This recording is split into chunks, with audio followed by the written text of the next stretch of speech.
Hey Paula, I'm Kathy Smith from Charleston, South Carolina, but I am a real woman of Philadelphia because I've been cooking with cream cheese all my life. I've got 3 girls, they're all grown now, and in fact the dish that I'm going to make for you today is something that they loved when they were little. Now you know a lot of little kids don't really care for spinach, just sauteed, they don't like the taste of it. Well, I discovered by adding a little bit of cream cheese and a crunchy topping and baking it off in the oven, they just gobbled it up. So that's what I'm going to show you all today.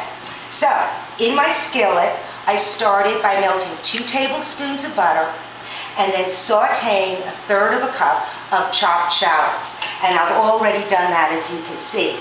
Now, I'm going to add 2 10-ounce packages of frozen chopped spinach that I defrosted, drained in a colander, and squeezed the extra moisture out of it.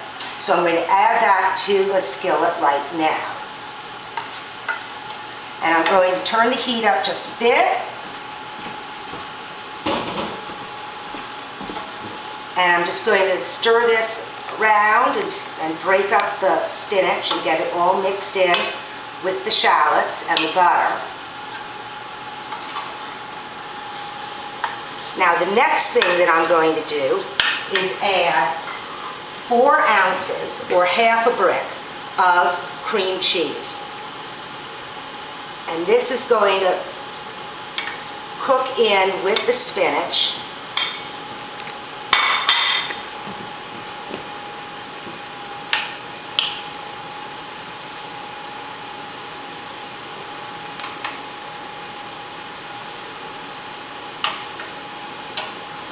And it is important, not 100% necessary, but it's important to soften your cream cheese to room temperature.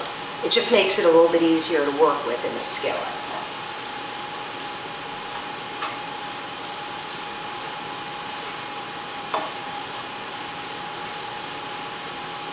Now, I'm also going to add about 2 tablespoons of milk, which will thin this down just a little bit. And then the only other thing we're going to add, you can see how simple a recipe this is. And in fact, if you keep frozen spinach in your freezer and a brick of cream cheese in your refrigerator, kind of as pantry staples, you could mix this up any night of the week. Now, the only other things that I'm going to add to this is a little bit of salt and pepper,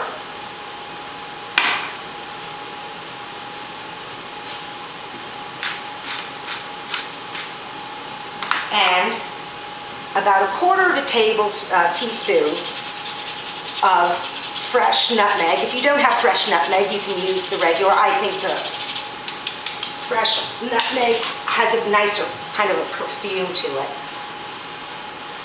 All right, so this is beautiful now.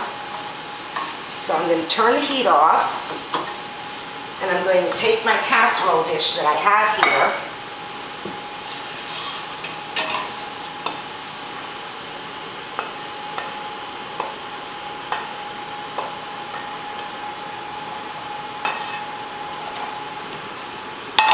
and then the final thing that we're going to do to this, I'm going to smooth this out with the back of my spoon. I've made a mixture of 2 tablespoons of dried breadcrumbs and 2 tablespoons of grated Parmesan cheese. And I'm just going to take that and sprinkle it on the top. And then this is going to go into my preheated oven, 350 degrees, for about 20-25 minutes until the top is nice and browned. And it'll be ready to eat.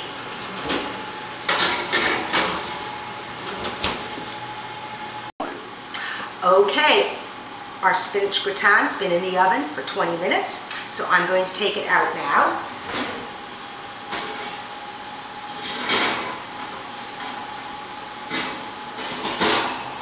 Oh, perfect.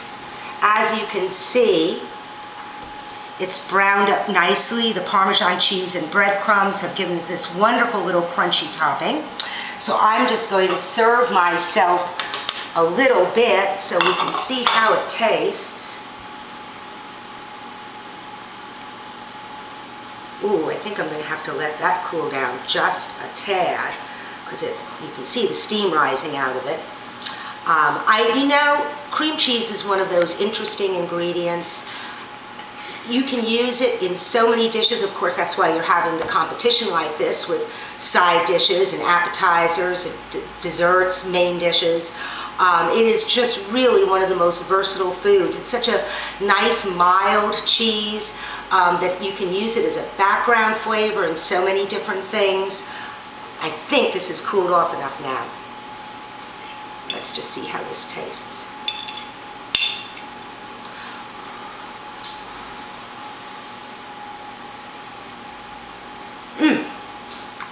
It is so good. Creamy, cheesy, but not too cheesy, and a little bit of crunch. Oh, you make this for your loved ones and they will love you back. So that's it for now, Paula, and just remember, something good is always cooking in Kathy's kitchen. Bye-bye.